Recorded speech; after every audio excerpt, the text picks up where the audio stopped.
Buenos días, queridos hermanos, hermanas. Me alegro, es para mí un placer, un privilegio el poder dirigirme a vosotros. A pesar de esta dificultad que tenemos ya por cuarto domingo consecutivo, en el que no podemos reunirnos, en el que no podemos estar en nuestro templo y estar próximos los unos a los otros, sí que vamos a estar juntos en el Espíritu, como cada domingo venimos haciendo, como cada día venimos haciendo, meditando en la palabra del Señor y reflexionando en ver a ver qué es lo que Dios quiere decirnos en estos momentos. Por tanto, vamos hoy a dedicarnos unos minutos a reflexionar y a ver lo que Dios nos dice en su palabra. Hoy es un día especial, hoy es el Domingo de Ramos, el día de la entrada triunfal. Se conmemoraba en el contexto en el que Jesús aparece en Jerusalén, ciudad de paz. Ese es el significado, el nombre de la palabra, del nombre de la ciudad, Jerusalén. Pues ahí se acerca Jesús, se prepara toda una circunstancia muy especial que va a estar cargada de significado. El contexto era la fiesta de la Pascua, cuando recordaban y conmemoraban lo que había acontecido en Egipto, la liberación. Esa era la palabra clave, la idea central, la liberación del pueblo de Dios. Estaban recordando lo que había pasado en Egipto cuando el ángel del Señor les libera a base de no entrar en las viviendas donde estaban las familias. Qué símil más curioso y más parecido al que hoy tenemos. Estamos las familias recluidas en nuestros lugares y hoy vamos a dedicarnos también a pensar en nuestro Señor Jesucristo. Pues en ese momento, en esa fiesta especial de la Pascua, en el que se acerca a Jesús junto con sus discípulos, con todo el pueblo, porque estaba realmente llena, repleta aquella ciudad de Jerusalén en aquel momento. Ese hombre famoso que era Jesús, si recordáis el Evangelio según San Marcos en el capítulo 3, se dice que cuando Jesús hablaba, pues venía gente de todas partes, multitudes se acercaban a él. Era lo que hoy diríamos era un gran influencer, una persona que tenía un mensaje recibido por los demás. Pero, ¿cuál era el triunfo que estaba esperando el pueblo de Israel? ¿Cuál era esa entrada triunfal? ¿Qué era lo que esperaban realmente los judíos de ese Mesías que estaban empezando a recibir como realmente ungido, como realmente Mesías? ¿Qué era lo que esperaban de él? ¿Y por qué cantaban Hosana? ¿Por qué decían reiteradamente Hosana, bendito aquel que viene en el nombre del Señor? ¿Qué significa la palabra Hosana? La palabra Hosana, que está formada por dos palabras hebreas. Una es la palabra Yashha y la otra es la palabra Na. Yashna. Por lo tanto, Hosana, ¿qué estaba significando? Significa, rogamos tu salvación. Libéranos ahora. ¿Pero de qué tenía que liberar Jesús al pueblo? ¿Cuál era la petición de esa salvación que el pueblo estaba anhelando, estaba invocando? Realmente luego veremos que ese pueblo que está diciéndole Hosana, sálvanos, libéranos, ese mismo pueblo es el que a los pocos días está diciendo crucifícale. ¿Por qué? ¿Qué es lo que había sucedido entre el principio de la semana y el final de la semana? ¿Por qué en un momento dado están pidiéndole a Jesús, sálvanos, sálvanos ahora, rogamos tu salvación? ¿Y por qué al poco tiempo están diciendo preferimos a Barrabás que a Jesús? Porque realmente se habían dado cuenta que Jesús traía una salvación espiritual. No era la salvación que ellos estaban pensando, liberarse del yugo opresor de los romanos. No era una salvación militar ni política, era una salvación espiritual. Pero me gustaría que hoy reflexionásemos un poco acerca de cuáles fueron los sentimientos que Jesús tuvo en ese momento de la entrada triunfal, en ese momento de acercarse al momento de la hora de la verdad. Cuando Jesús le dice a sus discípulos, mi hora ha llegado. ¿Cuáles son los sentimientos que pasan por ahí? ¿Y cómo podemos equipararlos y compararlos con aquellos sentimientos que nosotros tenemos en muchas ocasiones y también en estos momentos de dificultad? En primer lugar, Jesús tuvo un sentimiento de alegría plena. Estaba preparando la entrada, estaba diciendo a sus discípulos: pues id ahí al pueblo de enfrente y buscad aquella asna y al asno pequeño, ese que no ha montado nadie, y traédmelos, y si alguien os pide cuentas de por qué estáis haciendo eso, decid que el Señor los necesita y luego los devolverá. Y sus discípulos estaban obedeciendo, creyendo lo que él quería hacer, y ellos fueron a buscar el asno pequeño, el pollino. No se quería presentar Jesús como un triunfador militar, no pretendía tener un arco del triunfo como tenían los romanos e iban edificando los romanos en cada ciudad que ellos iban conquistando, sino que Jesús no utiliza un carro, no utiliza un caballo vistoso, grande, brioso, sino un pollino pequeño, chiquitito, que nadie había utilizado para acercarse. Con todo, el pueblo estaba totalmente gozoso. Hosana, bendito el que viene en el nombre del Jesús. La multitud estaba aclamándole porque entendían que ese iba a ser su liberador. Nos dice el texto en Mateo 21, del 2 al 11, nos dice exactamente así, que la ciudad se conmovió. Cuando él entró en Jerusalén, toda la ciudad se conmovió. Y la multitud, que era muy numerosa, dice el texto, tendía sus mantos en el camino, y otros cortaban ramas de los árboles y las tendían en el camino. Y la gente que iba delante y la que iba detrás aclamaba diciendo: Hosana al Hijo de David, bendito el que viene en el nombre del Señor, Hosana en las alturas. 3 veces Hosana, libéranos, libéranos, libéranos, sálvanos.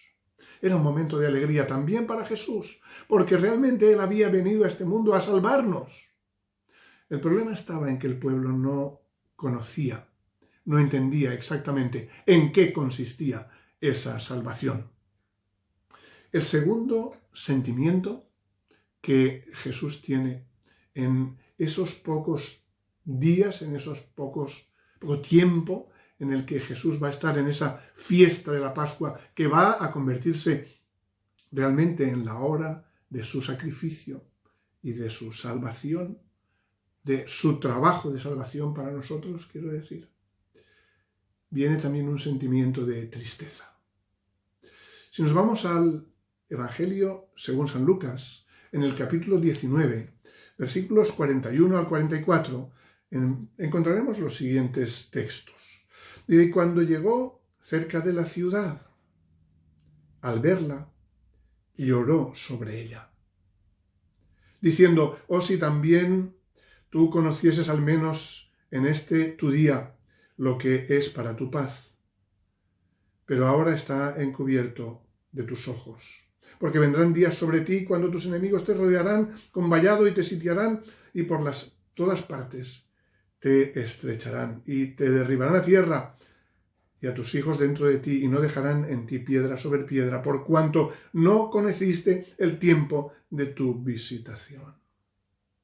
Eso sucede en el relato del evangelista Lucas, sucede justo después de que se diga: bendito el Rey que viene en el nombre del Señor. Fijaos cómo Lucas añade esa palabra: bendito el Rey que viene en el nombre del Señor. Estaban anhelando esa liberación político-militar, paz en el cielo y gloria en las alturas. Sin embargo, Jesús, después de ese sentimiento de alegría, entra en un sentimiento de tristeza y llora delante de la ciudad. Lloró sobre ella al verla. Dice el texto en el Evangelio de Marcos, capítulo 11 y versículo 11, dice que Jesús, cuando iba llegando a la ciudad, miró alrededor de ella, miró todas las cosas que allí había, miró las actitudes de las personas, lo que se estaba allí realizando. Y dice el texto que se fue a dormir a la ciudad de Betsaida y lloró sobre la ciudad. Así que Jesús tuvo también un sentimiento de tristeza. Podemos entender que en nuestra vida puede haber sentimientos de alegría, también sentimientos de tristeza cuando nos damos cuenta qué circunstancias pueden rodearnos. Hay un tercer sentimiento, es el sentimiento del enojo. Jesús, cuando regresó de Betsaida, después de esa entrada triunfal, que cuando mira toda la ciudad y llora sobre ella, se va a dormir a Betsaida, regresa al día siguiente. Y dice el texto, en Mateo 21, los versículos del 12 al 14, dice que Jesús entró en el templo. Hasta ese momento no había entrado en el templo, solo había entrado en la ciudad. Era el momento del regocijo, de la alegría. También posteriormente de la tristeza. Y ahora viene el momento en que Jesús entra en el templo de Dios. Ese templo grande, enorme, que en aquel momento tenían. Y dice el texto así, en el Evangelio de Mateo 21, versículos 12 y siguientes. Y entró Jesús en el templo de Dios y echó fuera a todos los que vendían y compraban en el templo y volcó las mesas de los cambistas y las sillas de los que vendían palomas. Y les dijo, escrito está, mi casa, casa de oración será llamada, pero vosotros la habéis hecho cueva de ladrones. Y vinieron a él en el templo, ciegos y cojos, y los sanó. Qué curioso. Jesús entra en el templo, el lugar de adoración, el lugar de salvación en aquel momento era el lugar donde se quemaban los holocaustos, donde se hacía expiación por los pecados. Jesús entra en ese lugar con una actitud absolutamente rompedora. Rompedora porque está disconforme con el pecado del hombre, con esa desviación en que han incurrido los líderes del pueblo de Dios, del pueblo de Israel. Y de una forma, con una ira santa, podríamos decir, Jesús restablece el orden del templo, restablece el orden de la casa de Dios y expulsa a los mercaderes, aquellos que solo tenían interés en lucrarse, en hacer negocio con las cosas de Dios. Y qué curioso este texto, cuando ya Jesús ha echado de allí a todos esos mercaderes. Jesús era un hombre con autoridad. Es sorprendente como un hombre. Fijaos que en esta ocasión Jesús no envía a sus discípulos como los envió a buscar el pollino. Aquí no envía a sus discípulos, no manda que hagan, que les expulsen, que les echen a patadas del templo, sino que personalmente Él va allí y Él es quien hace lo que tiene que hacer para poner en orden las cosas del templo de Dios. Y fijaos qué curioso que después de que ha expulsado a todos los que estaban haciendo un negocio espurio con el templo, dice que vinieron a él en el templo ciegos y cojos y los sanó. Es decir, que cuando Jesús entra en el templo, se producen los milagros. Cuando Jesús entra en tu vida, se producen los milagros. Cuando Jesús entra en tu corazón, cuando tú le dejas entrar, cuando Él viene y cena contigo, se producen los milagros. ¿Qué milagro es el que hoy necesitas tú? Hay un cuarto y último sentimiento de nuestro Señor Jesucristo cuando se produce la entrada triunfal, la estancia en Jerusalén para producir la salvación, la redención que iba a permitir que nosotros gozásemos de la vida eterna. Y es un sentimiento de consuelo. Hemos hablado del sentimiento de alegría en la entrada, del sentimiento de tristeza al ver realmente qué era lo que pasaba en la mente y en la actitud del pueblo que había allí. Un sentimiento de enojo al ver cómo el pueblo, los líderes religiosos del pueblo, habían pervertido absolutamente todo el orden del templo. Y finalmente detectamos y vemos un sentimiento de consuelo. En el Evangelio según San Juan, en el capítulo 12, versículos 20 al 28, encontramos así: había ciertos griegos entre los que habían subido a adorar a la fiesta.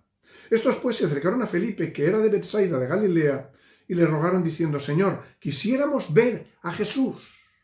Quisiéramos ver a Jesús. Felipe fue y se lo dijo a Andrés. Entonces Andrés y Felipe se lo dijeron a Jesús, y Jesús les respondió diciendo: ha llegado la hora para que el Hijo del Hombre sea glorificado. De cierto os digo que si el grano de trigo no cae en la tierra y muere, queda solo, pero si muere, lleva mucho fruto.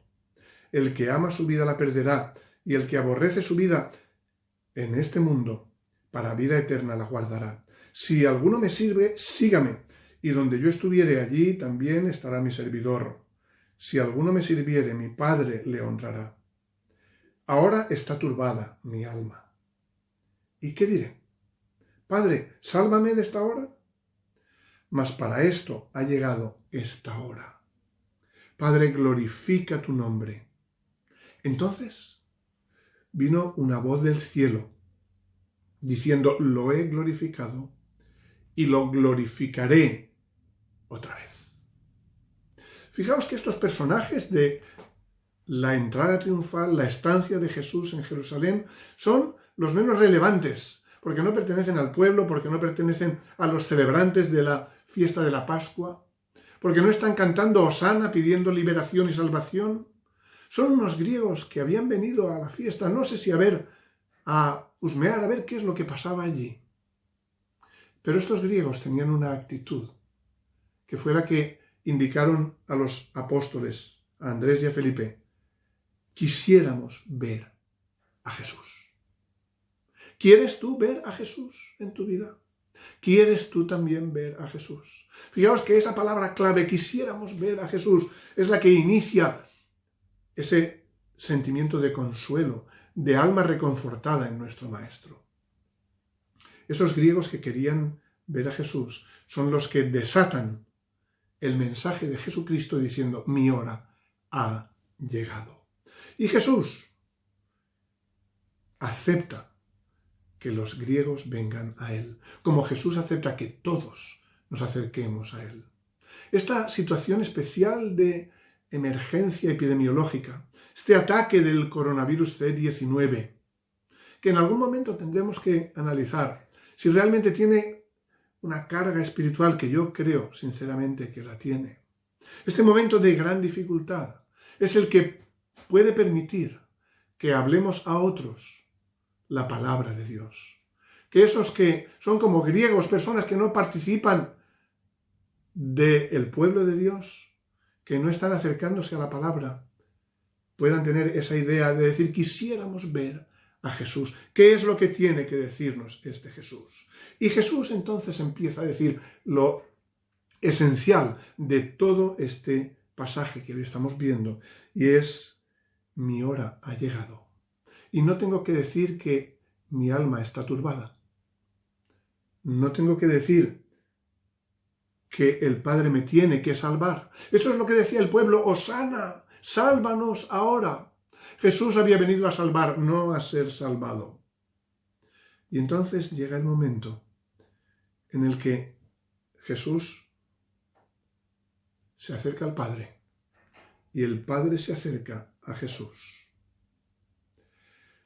Cuando queremos ver a Jesús, cuando queremos acercarnos a Jesús, es el momento en el que los cielos se abren.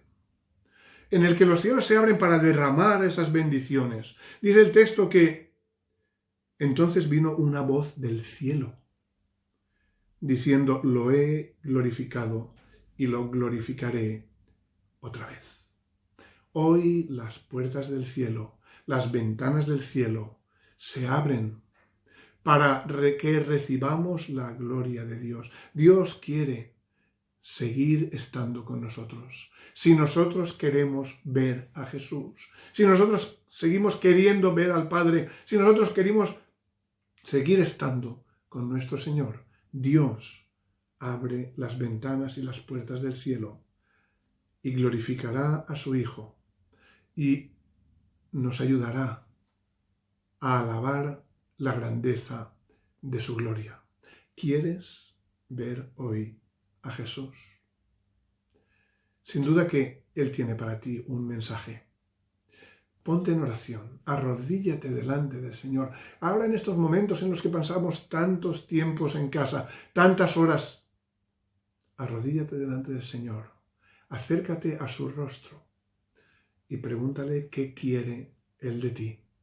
Porque yo te aseguro que como sucedió en el momento en que Jesús estaba en ese momento de sentimientos encontrados, de alegría, de tristeza, de enojo, el Señor acabará consolándote. Te consolará abriendo las ventanas y las puertas del cielo, enviándote su gloria.